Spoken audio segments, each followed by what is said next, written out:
Well, hello everybody, and welcome to today's roundtable. Today, we will dive into a very exciting topic, maximizing training impact, leveraging business metrics and KPIs for effective learning initiatives. Let's go ahead and meet today's speakers. First up, we have Jeff Walter. Jeff is the CEO of Latitude CG, home of Latitude Learning, and the partner learning platform designed for partner training programs. Jeff is responsible for creating a corporate culture that enables staff to deliver extraordinary results to its clients. Jeff has over 30 years of experience building software practices in the manufacturing, healthcare, insurance, and financial services sectors. Next up, we have David Proegler. David is a managing principal with Latitude, leading sales, client, and partner relationship development. David has nearly 25 years as a results-driven leader and business management consultant with extensive experience in the automotive industry, building and delivering solutions. His ability to synthesize business objectives and technology platforms and custom development into orchestrated solutions is key to helping organizations with a learning solution that optimizes performance across the entire value chain. Next up, we have Bonnie Beresford. Bonnie is a human capital strategist, measurement consultant, speaker, and author with over 20 years of experience. She specializes in connecting investments and people to measurable business outcomes using her trademarked measurement map process. Bonnie holds a PhD in human capital management, an MBA, and a bachelor's in marketing. Her work has been recognized by industry organizations and has earned clients numerous awards. Lastly, moderating today is Michael Rochelle. Michael is the Chief Strategy Officer and a co-founder at Brandon Hall Group. Michael serves in a variety of roles, including overseeing research and advisory support for organizations and solution providers. Michael is one of the company's principal analysts covering all areas of human capital management. Michael has 40 years of experience in our space. Thank you to today's roundtable sponsor, Latitude Learning. Traditional HR learning management systems rarely provide the necessary tools to manage complex partner training. You need an LMS designed specifically for the extended enterprise. Latitude Learning understands the frustrations that come with complex skills-based training programs. Our team is your team, tailoring your high-impact training programs to be elegantly managed. Why struggle with an LMS software that can't accommodate your unique training objectives? Deliver a skills-based training program with less effort and achieve your individual, team, and organizational level target outcomes. Built for impact, tailored for you. For those of you who aren't familiar with Brandon Hall Group, we're a human capital management research and advisory firm that empowers excellence in organizations around the world through our research and tools. We have 6 practice areas, including learning and development, talent management, and leadership development. A quick mention that we currently have several certification programs open for enrollment, including our Certified Learning Strategist program. Visit certification.brandonhall.com to learn more about how to earn that designation.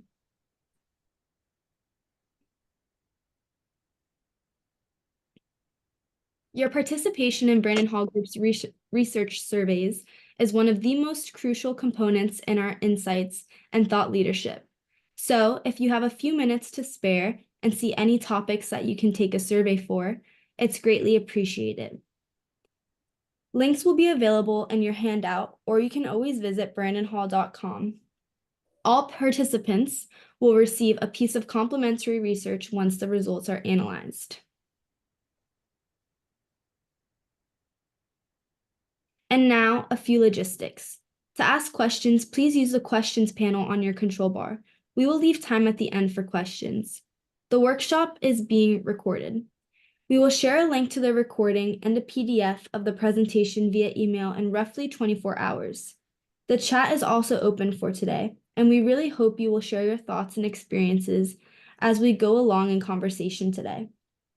Your feedback and perspective on what we present and your own experiences will make the roundtable more valuable for everyone. So please join in on today's discussion and share your thoughts as we go through, or simply pop in, say hello, and let us know where you're joining from. And finally, we are excited to share that at the end of today's roundtable, we will be selecting our raffle winner. Stay tuned to see if you are the lucky winner. You must be present to win. Okay, now let's go ahead and get into the content. Michael Rochelle will get us started. Well, hi, everyone. Thanks for joining us today. Jeff, David, Bonnie, it's great to have you here. Hi, Michael. Good afternoon. So, what an interesting topic. I can't wait to jump into this. This is something that I think is front and center for all of us as learning and development professionals. So we're going to kind of break it down. You probably remember these discussion points that we promised that we would deliver on today from the abstract. And so we'll be breaking these down, and our esteemed colleagues here will be able to answer the questions that I have for them, but also, most importantly, the questions that you'll have from our audience, which feel free to put those questions into the chat, and our team will be launching those into our team of experts, and we'll make sure you get real-time answers. So let's get started. So when we think about this topic, we want to first go back to the idea of where are we in these 5 agenda items. So let's take a step back in the slide and go back to our original point.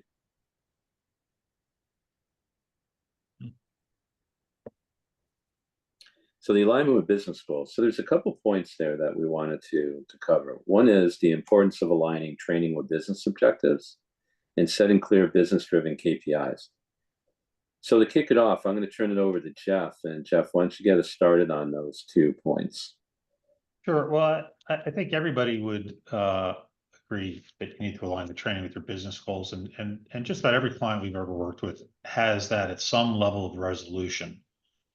But what we found is it tends to be a relatively low resolution alignment, that there's a direction they want to head in, but they're not getting down into brass tacks to see what is a really operational definition of that alignment. What metrics are they actually trying to move? How would they measure the success? And so the important thing here is to you got to kind of know, what the destination is, where you're heading. And the more granularity with which you can specify that destination, we've seen, it just becomes more impactful and more directed. So I kind of, when I talk to some clients, say it's kind of like the difference between saying, hey, I want to head west versus I want to head to San Francisco. All right. Well, west is a pretty broad thing. And, as long as you can kind of see the sun, you might know that you're heading west-ish, except if it's a cloudy day and you're in the woods. But if you're heading to San Francisco, there's a very definitive path to get there, and if you're on that path or not. So that's to me, that's where the alignment is, because anybody that's put together a sales training program or a leadership development or anything like that, they have a general idea of what they're trying to accomplish, but it's that I'm heading west idea versus I'm heading to San Francisco. Jeff, you raised a really good point. I love the term operational definition, and I found that we really need to do that. And I hear clients saying they want to improve performance. Well, what is performance? That's one of those things that is like heading west. But when you can say improving performance is improving the number of cold calls a salesperson makes, or increasing sales, or getting more specific, you can do 2 things better. One, you can design better training. And 2, you can measure the impact of it a heck of a lot better than trying to come at it and saying, we're going to improve performance. I think another thing on that topic is when you're aligning your training program with business objectives, you're taking a seat at the table. You're not sort of an afterthought in this whole process. And when you're really when those objectives are aligned properly and you're thinking about it that way, I think it really helps things out with regards to how that training program is rolled out, how it's measured, and ultimately the impact it can have in the organization overall. So when we come back to alignment, just to kind of to summarize, what do you think is the top thing that we should take away with aligning to business goals? What's that one thing that we should remember, Jeff? I think it's that you want to go from a low resolution alignment to a high resolution alignment. You want to be very specific about what you're trying to accomplish. And like I said, it's that heading west versus heading to San Francisco. It's as a specific objective I'm trying to accomplish here. And that's what Bonnie kind of and Dave were mentioning, is that the more specific you can get, the better aligned your training can be with that specific goal. And the more general the alignment is, the more broad the alignment is, the harder it is to actually determine whether or not you're having any impact. And Jeff, I want to piggyback on that and say that there are actually two things, not just one. It's what you said and what David said. It's getting specific and it's engaging the business partner. Right. Because the business partner knows what they're expecting and they can articulate their goals. And they are the ones that will be more on board with saying, yes, the training worked, if they were involved up front. Because then when you deliver what they expected, they're excited, as opposed to you going to them after the fact and saying, oh, well, we think these are your goals and look what we did. Right. Get those business people involved right up front, set the objectives for the training, set your metrics, and you're golden. Yeah. Exactly. Yeah, and I think Jim from our audience brought up, like, what does that really mean? And I think overall, just to kind of summarize, is we have to do a better job in our organizations of showing how learning is driving what we call performance standard. Mm-hmm. It can't be just learning for the sake of learning, which we're going to talk about more. It's got to be, because this learning was delivered, we've elevated our workforce to this level of readiness to do the following things that we need to achieve as a business. And if those achievements are made, then we can link it right back to it must have been great learning. And that's probably one of the key things to take away from this. Mm-hmm. But let's keep going. And I'd like to get the audience again, keep the questions and the comments coming in. It's terrific. But also, we'd love you to answer this first poll question. So, to what extent do you believe you have aligned training and business objectives and set clear business-driven KPIs? So we'll give you a little bit of time to answer, and then we'll share the results.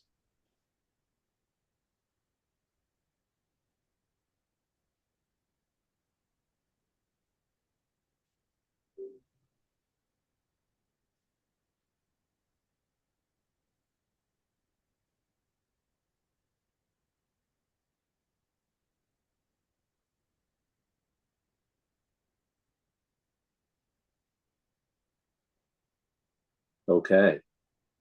So, our panel, what do you think? 64% of people said somewhat, 25% not really. So we've got 89% of the audience that is not definitely doing it. That certainly aligns what we see out there. I mean, in talking to organizations, I think the ratios that are represented here are reflective of our conversation with current customers and prospects along the way. There's a lot of desire to do it, but there's not a real knowledge and understanding of how you get there, and trying to tie those things together are often difficult for organizations to overcome. Mm-hmm. And having these conversations with the business partners can be tricky, and that's where this tool called a measurement map kind of guides that performance conversation with the business partner to help them articulate what outcomes they're looking for. They can say they want to increase sales, but guess what? Your training isn't going to be all about increasing sales. It's got to be about those interim behaviors. Is it follow-up? Is it proposals? Is it closing? Where are the gaps? And so having those business conversations will help you get to that clear and business-driven KPI thing, because the business partners will tell you. Yeah, and I would just add on that the results, not surprising in that I think a lot of programs are directionally oriented, but not specific, that granularity I was talking about. And what we've seen with our clients and others is with compliance programs, that tends to be very disconnected from actual outcomes in general. Like, I mean, there's a goal there, but it's kind of, you do it to say you did it and move on. Hey, so Callie asked a very intriguing question, and I want to jump in and have the team jump on this. She'd like to know what your all thoughts are on how to articulate your contribution to the goal when you're just one of multiple initiatives happening at the same time. I'll jump on that, or David, go ahead. No, please go ahead, Bonnie. You're good. This is a common area that we get into, because you show it and then the business says, yes, but we had a good advertising campaign, or we just gave bonuses, so of course retention is up, or we do a lot of work with automotive, and so they'll say, well, sales are up because interest rates just came down. It's not your training. Mm-hmm. What you have to think about is how you're going to design your measurement. Mm-hmm. And it's, think of it as a test and control group, like a drug, a clinical drug trial. You want to know, is it the drug or is it something else? And so they have test and control groups. And when you start doing test and control groups with your training, people who got some, people who didn't, then you can start ruling out all these other factors. But it really comes down to the research design when you're trying to tackle that question. Yeah, I would just jump in and look, I know a little bit about stats, so I can go way down the wormhole on that. But I find that the simplest thing, and this goes to what Bonnie just said, is that kind of control group and sample size. It's the difference between trained and untrained people. So whatever your definition of trained is, whether they took these 5 courses or got this certification or whatever, you got a population that's trained, you got a population that's not trained. And then what was the performance of the trained group versus the untrained group? And that tends to be the easiest thing to communicate organizationally, to go up the chain of command, that a trained salesperson sells 15% more units a year, or has 5% higher margins on general, or something like that. It's the trained versus untrained, I find, is the easiest, most comprehensible thing for an organization to understand, because everybody can understand. Jeff, let me just elaborate that it's also, you have to look at the prior performance, because what if your salespeople, your trained people already sold more before they took the training? So what you're looking at is everybody before, everybody last summer, and everybody this summer. Yeah, I didn't oversimplify it. Yeah, but we're talking the same thing. It's just how do do you make that credible argument? Yeah. There's a continuous measurement that has to happen too as you're doing this. If you're really doing this organization, you have to do this continually. This is not a point in time and hope that you get an answer at the end. Where you actually invest in it, start measuring it, get all those KPIs together, and do the ongoing analysis as to what Bonnie and Jeff were talking about along the way. And I didn't mean to. You're 100% right, Bonnie. You can get very the more that you want to get down on the analysis to prove that this caused that, you start getting into temporal differences and all that. I was just saying that one of the easiest kind of stats that is easy for a training administrator or training executive to put together, that is very understandable up and down the organizational hierarchy as it gets reported up through management, is trained people sell 10 units more than untrained people. Like, that's so I think that's back to the original question. This is a great segue into our next section, which is measurable outcomes. So David, I'm going to hit you front and center on the first one. So tracking the effectiveness of training programs with performance metrics. Right. I mean, the idea when the networks that we operate in, typically automotive and extended enterprise spaces, not that we don't do other things, those are highly measured industries already, that have a ton of performance metrics that are related to the individuals that are participating in them, whether they're individual metrics, whether they're organizational metrics, and everything in between.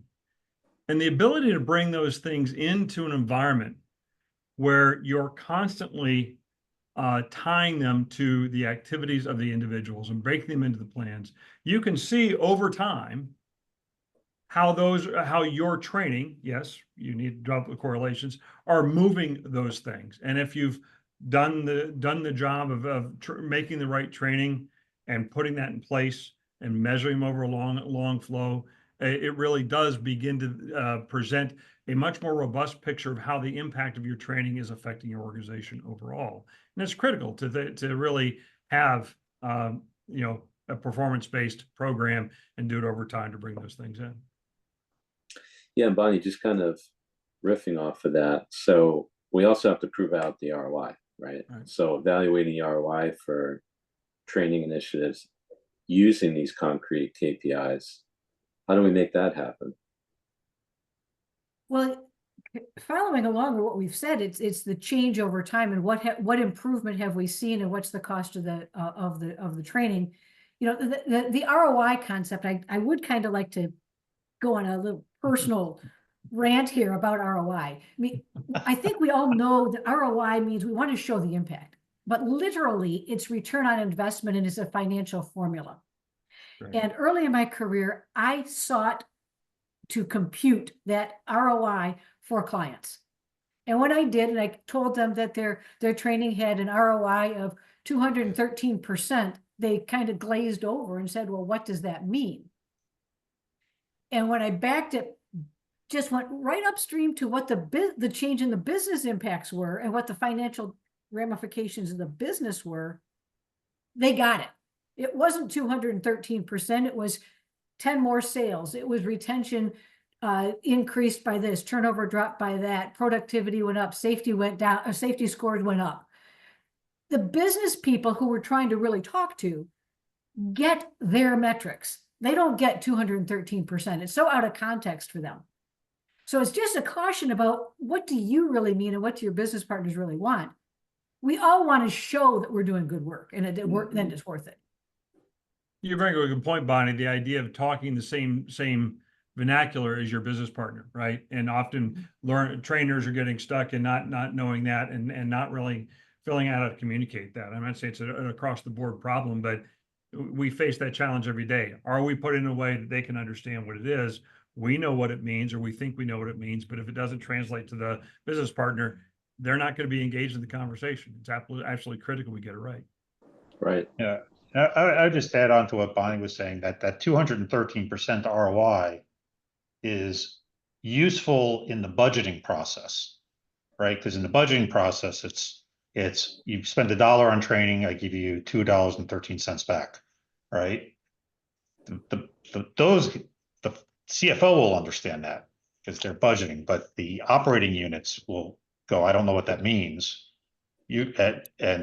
But when you say it's 10 more units sold per month, then they're like, oh, I know what that means. Or it's, my safety scores goes up 5 points, or my level of safety incidents drops 20%. They know what that means, and they have a very tangible, tactile feel for how it would impact their operation.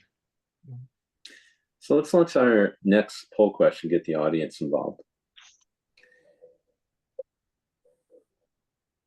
So we're talking the extent you believe you've tracked the effectiveness of training programs with performance metrics and evaluated the ROI of the initiatives.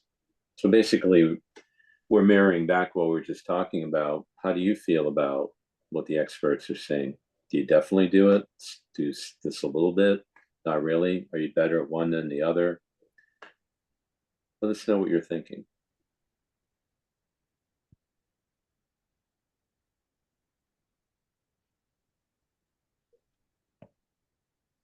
Jim, I hope the poll is working for you this time. I saw your note, so let us know if it's not.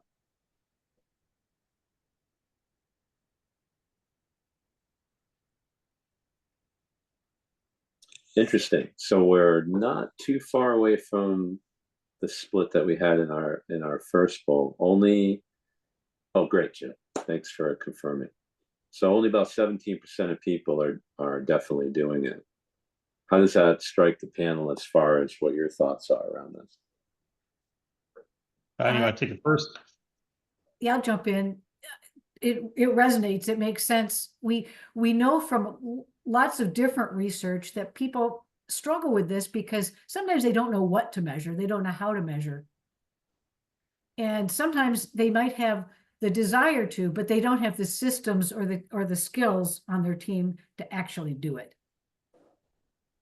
Yeah, I would add on to that. This takes some work if you're doing it manually. Yes, it does. Well, it takes work, and and also access to that data, and it's not unusual for the training department to not be the owners of that performance data. And depending on the type of the organization, it might be difficult to acquire it, or burdensome to acquire it, just organizationally sometimes. I would just add on to that. But I think it also goes back to what we said earlier. It's not surprising that it aligns with the first poll, because if you're more just directionally oriented versus specifically oriented, or if you have that low resolution direction in terms of business objectives, then it gets really hard to know what exactly what you should be measuring to do that. But to Bonnie's point, if you don't have the right tools that actually bring that all together, there's a lot of organizational barriers to getting everything, and then you need to spend a lot of time and energy doing the analysis manually. Yeah, and there's a couple of points that was made by the audience that I think is very astute. So we can take them one at a time. Callie brought up a very interesting comment in that it's more challenging to do this with an external customer audience, like for a software product. Mm-hmm. Tracking things like support call volume and product usage, you kind of have to tweak what those metrics are that you're chasing when you're dealing mm-hmm. with customers. Mm-hmm. And then John weighed in as well, saying that connecting L&D to business outcomes via skills, and I'm just going to summarize because I think it's a very cool statement, is that the industry hasn't done a good job at defining skills or operationalizing them, like blockchain and agility aren't helpful. He's wondering what the panel view is on that as well. Like, how do you find that getting this to be measured properly? I'll summarize.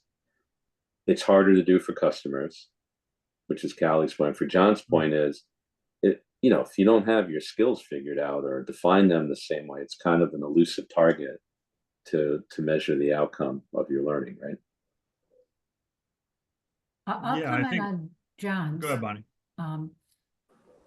Because agility, we want to improve agility. Well, what does agility look like? Right. And I'm going to come back again to this tool called the measurement map, because the entire purpose of that is to articulate what, in this case, what agility would look like. What would be the observable behaviors? What could you measure along the way to know that you're approaching agility? And these are really interesting conversations with business partners, because they'll come to the training team and say, we want training on agility. We want our team to be agile. And when you ask them, what would that look like? How do you know that they're not, that we need to improve our agility? What would it look like? And you force them to really think about articulating it. They have a difficult time. And that means you're going to have a difficult time as a learning organization building training to meet their needs. If they can't articulate what they're looking for in observable, behavioral, measurable terms, you're going to have a hard time delivering. So it is challenging. And that's why we talk about getting the business partners involved, because they've got to realize you're there to help them. You want to deliver agility, but what does agility look like? And you've got to break that down into Jeff's operational definition. Yeah, and I'm just going to close this section out by also answering a couple more points, really great points that were made in the chat. People are asking about how do you plug and play the various numbers on it. You brought up like it's a calculation. And I think what people have to realize, I thought a great one was, what happens if you do something like a product launch? You've never done it before. So how do you actually measure? Our research shows that, statistically speaking, that the better you are at aligning the business objective to what talent's role is in achieving that business objective. And then once you know what talent's role is, finding out what their level of readiness is, and then training to that level of readiness, that's the step that's most often missed in that calculation is we jump right from, I need to improve a customer satisfaction scores or launch that product, and I have to have it out there by next Tuesday or improve the scores by 50%. And then we go right to the learning department and say, make that happen. We're missing a bunch of steps in between. So we have to jump from the business outcome, what role talent plays, what do those people have to be able to do, which is what we call that readiness level. And then we know what learning we need to put in place to achieve that level of readiness. So this is fun. I wish we had 3 hours to talk about it. Yeah, we can go for a long time. Speaking of which, let's go to our. Oh, I'm sorry, before we move on, can I just make one comment? Because there was a question there about the customers, and that's something we deal with all the time with extended enterprise training and partner training. And it's kind of, the ideal thing, because a lot of times you don't know, you have plenty of metrics on the customer, but you don't have metrics on the individuals within the customer. And so a proxy is to use those customer level metrics and ascribe them to the individual learners within that customer. Is a way. We've seen that with customer satisfaction scores at franchises and other places like that. It's not you'd like to ascribe it to the individual, but you're capturing the data at the partner level, and so you can use that as a proxy. It's all about trying to get it as granular as possible. Yeah, because Jeff, when we're measuring, really, we're looking for evidence. We're not looking for absolute scientific 100% proof. We're looking for evidence that things are going in the right direction. Exactly. And those proxy measures are good for that. Right. Yeah. Thank you, Michael. Oh no, I think we should just not call this a webinar. Let's just call it a workshop, because the takeaways and the interaction's been fantastic. So let's keep going. So now we're into continuous improvement. So everyone thinks, okay, this isn't a one and done process, right? We have to continually get better at this and be able to sharpen our blade in terms of doing this properly. So Bonnie, I'm going to throw it back to you first, which is the role of data-driven decision-making in refining training programs. How do we leverage data? A lot of times we leverage data just to figure out learner progress or what somebody knows or completions, grades, but in this particular case, we're saying data-driven decision-making, informing ourselves in order to make the program itself better. Like, what are the tips and tricks around doing that? Well, there's some really low-hanging fruit here that learning departments can do without even getting into business metrics, just to improve their programs. I've got 2 examples. The first is just your simple level 1 surveys. Do you segment them by audience, by job role? I was working with one organization, and they had just rolled out a neat curriculum, a little package of 5 web courses. They were all excited, and the level 1 scores didn't come back as good as they were hoping. We took a look at it by job role and found out that they thought it was so good, they were assigning it to people who didn't need it. And those people were giving it terrible ratings, and the people that were the true audience gave it really good ratings. So what do you do from a business standpoint? Well, they recognized they were wasting people's time taking irrelevant training. So they simply changed the way that the training was prescribed to different learners. I mean, just a real simple area to fix. Another real quick example is we were running a chat bot, and it had just launched. We were trying to figure out, do people like this? Will they engage in it? And we had live trainers introducing the chatbot, and we had asked them, would you promote this to your students? And the response rate, the take rate was 16%. And everybody was very disappointed because they thought the chatbot would be a great support for the training. We analyzed the results by trainer. And so this is all data that's in the training department. And we found out that 2 trainers were responsible for 90% of the enrollments. So we said, how did you promote it versus these trainers? Because some of the trainers had nobody enrolled.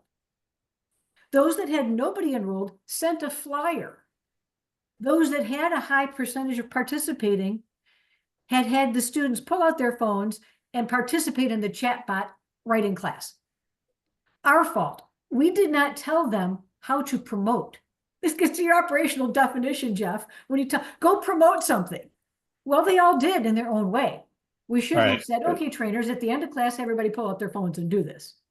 So we could change then the deployment of this. This is just a couple of ideas of using data to quickly improve your learning interventions. Yeah. Go ahead, Dave. No, go ahead. It's yours.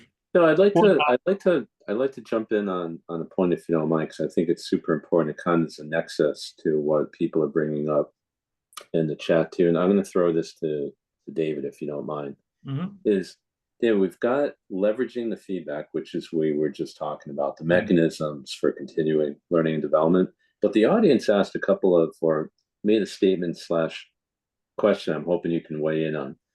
John's saying it's important to identify the differences that make a difference. So in other words, what the top performers say, that bell curve where you got the 20% or less as the top performers are doing that average performance or not doing. That's one way to look at it. And they were bringing up John was bringing up a very interesting point that in poll 2, 17% believe that they are tracking the effectiveness of training programs. What are they doing that the rest of us are not? That's got to be the feedback mechanism, right? It's the only way you can make it better. So I was hoping you could comment on that. And then the part 2 of that is what Andrew brought up. And the point that Andrew's making is we've got access to so much quantitative data because of online resources now. There's no excuses for not leveraging data, every type of data that we have. The quantitative data that we pull out, but it's being ignored. So we've got 3 issues I'd like you to address. One is, what's the proper feedback mechanism? How do we go about being inclusive with all the data that we have? And how do we differentiate between things like 20% are doing it really well? Does that mean that they're doing something better than the other 80% are? Or are they better than the rest of the group because of some other reason? This is, I think, the ambiguity and feedback mechanism. How do you clear that all up? Interesting. A lot to unpack on those 3 points here.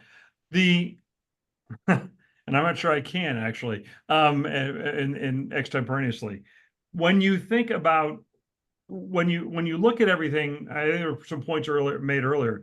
The data that's being brought in, the data from the external performance measure, the external data you're bringing in, the more you have, the better off you're going to be, right? And how you marry those 2 elements together and bring them into the training and know what you're trying to do with it are absolutely critical. And sort of goes to the technology question at the end of how integrated your learning management system needs to be.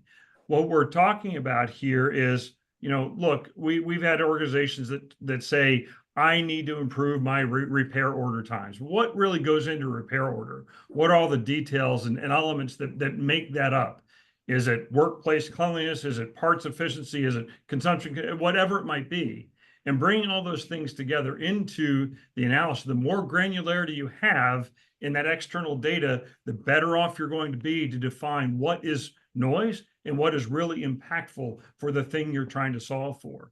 And so we find it more important to make sure we get as much data as possible, as opposed to these high-level broad things. The more we can get into that detail, the better off we're going to be able to define and impact your program overall. Right.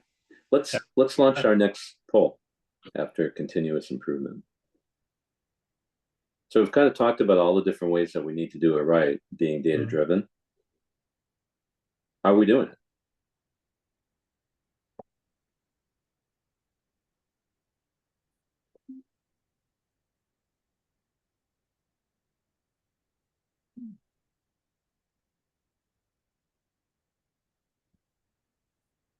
Michael, while the poll's out, there's a phrase I love that is measure to prove, measure to improve. And that's where this continuous improvement comes in. We often get into measurement thinking we have to justify our existence, and that's the measure to prove. But this continuous improvement loop that you're talking about here is that measure to improve. And that's where the real richness comes. Yeah, Jim needs some clarification on the question. So to what extent do you believe you've leveraged data-driven decision-making and refining training programs and feedback mechanisms. So what we're getting at, Jim, is are you using data more than just to decide whether a learner is learning something or not?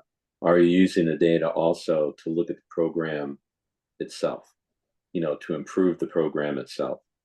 So are you definitely, using data to make the programs better?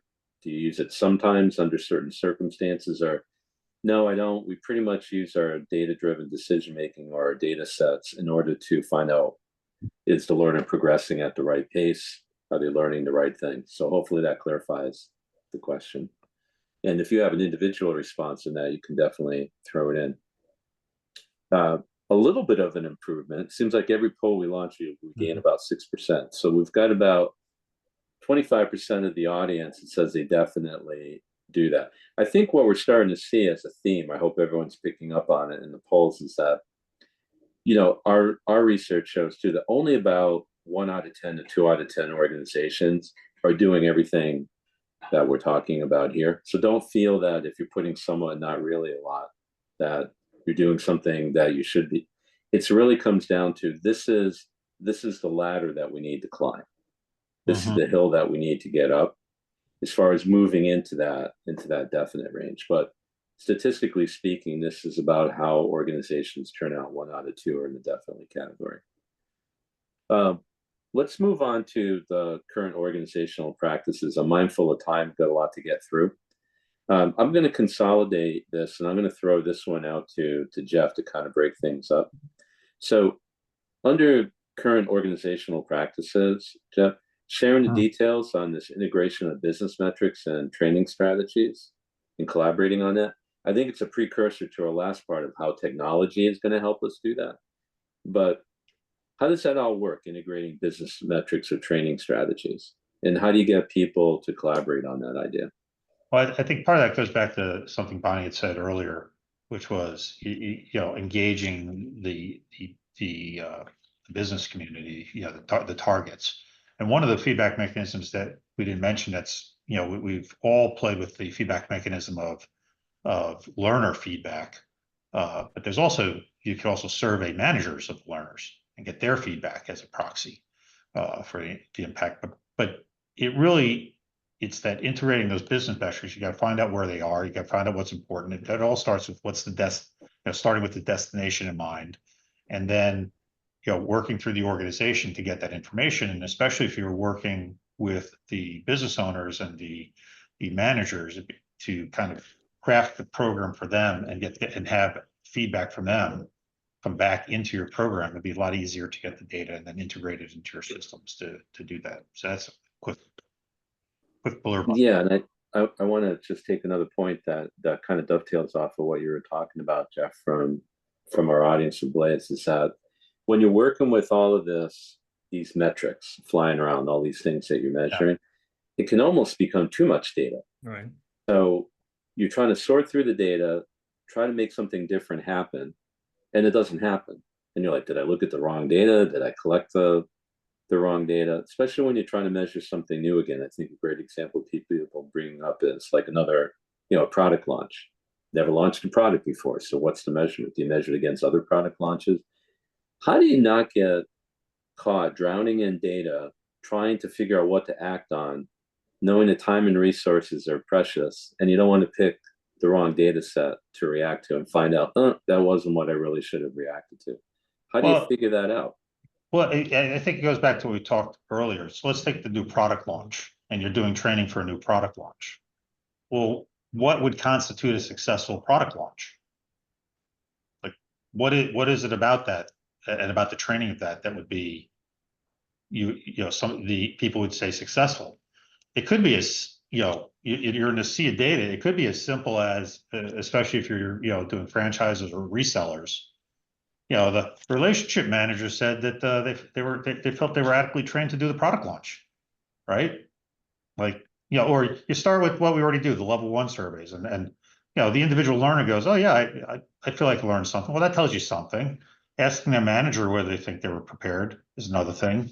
Getting the data on how many units of the product launch move through which organizations, and then if you want to even get more sophisticated, as Bonnie said, and what did their kind of sales look like beforehand, right? Because, you know, you've got big partners and you've got small partners, right? So you wouldn't expect on a new launch that the small partners would necessarily sell more Right. than big partners. But, you know, percentage wise, what percentage of sales was the new launch? So it to me, it really gets back to what is your definition of success? And if you start with that in mind, and it could be qualitative in a business partner or a manager or a student saying, I feel like this was a success, to quantitative, where I've got sales data down to the you know, order, you know, configuration of exactly what it was, you know, not just a unit, but down to, and it was configured this way with these bells and whistles at this margin. You know, somewhere along that stack, if we take the product launch as an example. So, Jeff, if you're sitting on a pile of data and you don't, and it's coming from all over the place, you're exactly right. Defining success up front, getting the business partners to tell you what success looks like, those are your metrics. yeah, If it's not there, put those aside for now. That's not going to show the evidence that you're looking for this particular product launch, if that's what it is. right. I'm going to tackle a couple questions as we launch the next poll question, because I want to leave enough time for us to get to that really definitive, how does tech come into all of this? So here's the question we were just talking about. Are you doing this? You know, to what extent are you sharing the details on these strategies? Are you working cross-functionally with teams to align training with departmental needs? While our audience is noodling on where they fall, there was an interesting question asked that one organization can't even get the basics done, which is just properly measuring the number of hours of training delivered. You know, the short answer to that is stay tuned, because technology is the best way to figure that out at scale. And we'll be talking about that in our next session. Okay, let's see what we have for results.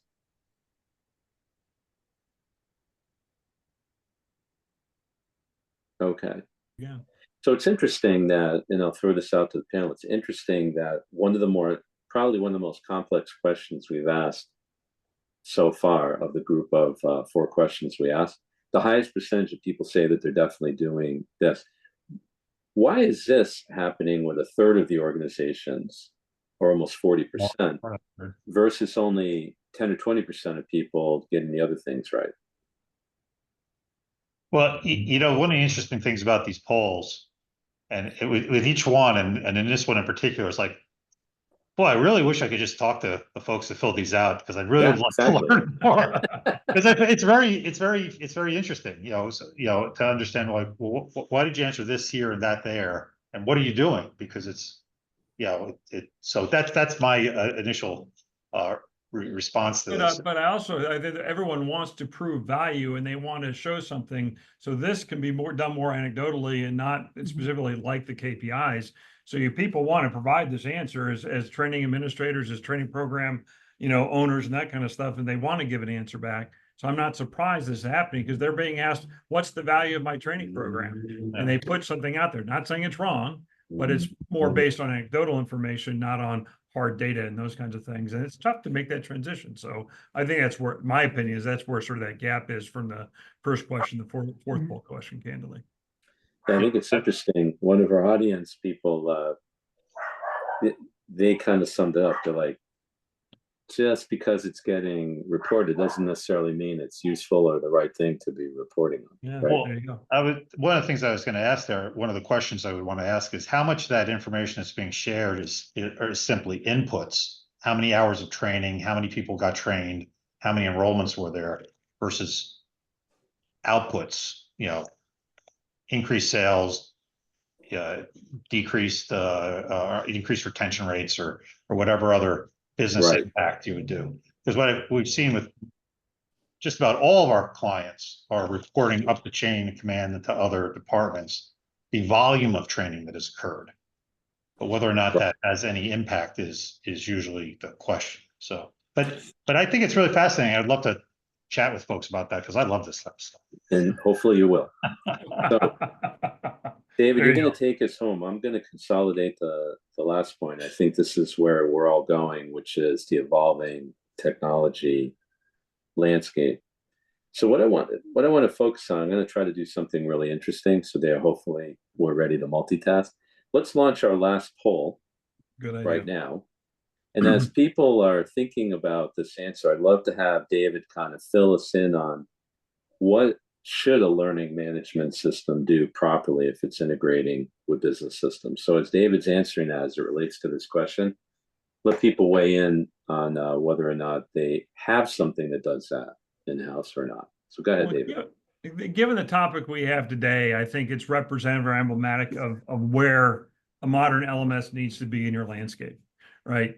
It needs to be not only a point of delivery of a training program, but it also has to be something that consume data that can drive decision making on how training programs will evolve, and using that data as a way to having facilities that can analyze that data and provide directed guidance on how things get applied. It also needs to be able to push information out of its system to feed other organs, or to feed external systems. Maybe it doesn't push it out, but you provide the facilities for that information to be spread across the business landscape, i.e., person trained, untrained, can they do an action or not do an action? Can they perform a service on a vehicle or not perform a service on a vehicle? What are the remuneration rates for warranty services and those kinds of things? All that, the LMS can no longer be seen as a standalone system that's there just for the delivery of training and that someone has taken a course or not taken a course, or how far they are in their curriculum. It needs to be a point of truth and something that's integrated into all the business processes, both external and internal, to really drive that. And if you're not doing that, you have a problem, right? And I think it's vitally important that we think about LMS in that way and put them in the proper spot for that purpose. Well, David, what really gets exciting is what people said. Go ahead, Bonnie. I just wanted to bring up the what results. Gets exciting is the opportunity that you're ingesting business data, right, and that it could then tailor the training that Bonnie gets versus what Jeff gets, right, based on our sales volume or based on our close rates. Yeah, I mean, even the simple approach is a metric is falling below a target and a sign. I think a lot of people are at least thinking about that or doing it currently. But the idea of taking it even further and using statistics to determine high performing, low performing people that are, and what the differentiators are, and bringing multiple variables into that process, and allow that to be used from an assignment rule perspective, from a tailoring perspective. Like you said, Bonnie, you get one thing, Jeff, you get another. You guys are both getting trained on a topic, but Bonnie, you have to do 3 more things than Jeff needs to do, or you need help in this area and that area because of these metrics. Right. You have to think about it, because we've seen way too many times where organizations are spitting that data out, doing the analysis completely independent of the LMS, and it may or may not, and usually not, make it back into the LMS. It's seen as this thing that's in the ether and never pulled back in. So the role of a learning management system is to be the center point of truth on all that data and really let it drive it that way. Well, I get giddy from a measurement standpoint, thinking that, wow, if I could have those business metrics fed into my LMS on a regular basis, I could just go bonkers with the analysis and start automating these trendings and sorts of things that we're all looking for. Our ability to do that has really been a game changer with regards to the customers we're doing it with, right? It's A, you have to find the customers who want to do it, and B, you have to be able to do it. When we find those two things that marry together, it's really a lot of fun, because like you said, Bonnie, even at its simplest form, the data's there and you can do a lot of analysis with it. And then we begin bringing a bunch of variables. The more detailed and more granular it can be, there's a lot more that can be done, and we leverage Jeff's stats geeky nature to make sure we can do that in a lot of ways. So it's really a lot of fun to be able to do that. I'm gonna jump in. So to answer your question, Jeff, yes. 76% of the people in the audience need to talk to you, because only 24% of people said that they have an LMS that integrates with a business system. Mm-hmm. I know we're coming up on time. Let's do a couple of housekeeping things. Let's first announce who our raffle winner is, and I'm going to go around and have you all do your closing thoughts. But who's our raffle winner today, Shay? Yes, thank you, Michael. Before we wrap up today's roundtable, I'm excited to announce the lucky winner of our raffle. Congratulations to Brittany Taggart on winning today's prize, 50% off the 2025 Brandon Hall Group Excellence Conference in January. Congratulations. Hope to see you there, Brittany. Awesome. And we're going to bring up a private poll that we're not going to show. Ooh, woo-hoo. I like it. Woo-hoo. Hope to see you there, Brittany, in sunny Nice. South Florida in January 2025. We're going to bring up our last private poll, if we could. We're just going to ask you a question, and we're not going to show the answer. Just please answer yes or no for the Latitude team. And while we're doing that, I'd like to just go around very quickly and ask for any final thoughts from the panel. Go ahead, Jeff. Well, Michael, first, thank you for hosting this and putting this on. It's great. It's always fun. I think the four of us could talk about this for hours, but I'm sure the audience would rather get on with their day at some point. So I would love to continue the dialogue with anybody that would want to continue the dialogue. To me, like I said at the beginning, I think this is all about resolution and about heading, we all kind of are heading in a direction, but we're not heading into a specific location. And that's where the whole measurement and KPI comes in. As a vendor, our goal is to make the platform do a lot of this work for you. And that's why we can bring performance metrics into our LMS and do some of this analysis, some of this first and second tier level analysis that we talked about. But regardless, what we've seen is when clients do this type of homework, whether it's on our tool or somebody else's or outside, it makes life a lot easier for them within the organization, because it gets to what Bonnie was saying, is not only are you kind of proving your worth, but you're also showing a path to improving your program. And that changes the dynamic within the organization when it comes time for budgets and all those kind of fun things. So that's my final thing would be like, we need to get more granular on our focus as an industry. I just say, we talked about engaging the business so we know what to measure in that pile of data. And once you start doing any of this, and those of you, I'm sure many of you have done some basic analysis, you get hooked and you want more. And thank goodness there are new tools and technologies that are coming out that help us pull these disparate data sets together so that we can spend our cognitive load doing the analysis rather than doing the data mashing. And I'm excited where the future is headed. Nice. My final thoughts are, Betty, I'm going to answer your question real quick. What types of systems are you integrating with? If you're doing this right way, it should be any business system. It should be anything that can produce a metric, anything you can pull in that's identifiable to the organization, the location someone works, the individual themselves, right? That's the key thing. My takeaway on this is you need to get value out of the systems you're investing in. Learning for a lot of days has been set off to the side as a thing to deliver and measure or deliver training, right? And in some cases, we hope measuring it. But the reality is you need to have this system plays such a big role into deliver it effectively, actually in two ways. One, making sure that you're doing the right thing for the organization, i.e. what are they trying to measure? How do you want to deliver it? And delivering the training that's going to do that, and actually bringing in information in and helping it drive that. And do that in an automated fashion in an analytical kind of way to really do that in the most efficient manner possible.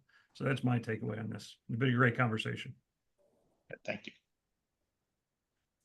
Well, here we are. I just want to thank everyone for today. Boy, I'll tell you what, you had to fasten your seatbelts to get through all of that information. Three experienced panelists that have a lot to share. I think everyone in the audience thought that we could probably spend twice or three times the amount of time on everything that we talked about. Hopefully today we've learned a few things. We'll be getting out the presentation PDF to you, and also a link to the actual live recording. I want to thank Jeff, David, and Bonnie for joining us today. And to everyone out there, if everything's going well in your day, great. If you're in the path of Milton, we hope that you stay safe. And for everyone, we look forward to seeing you the next time. Thank you. Take care. Thank you.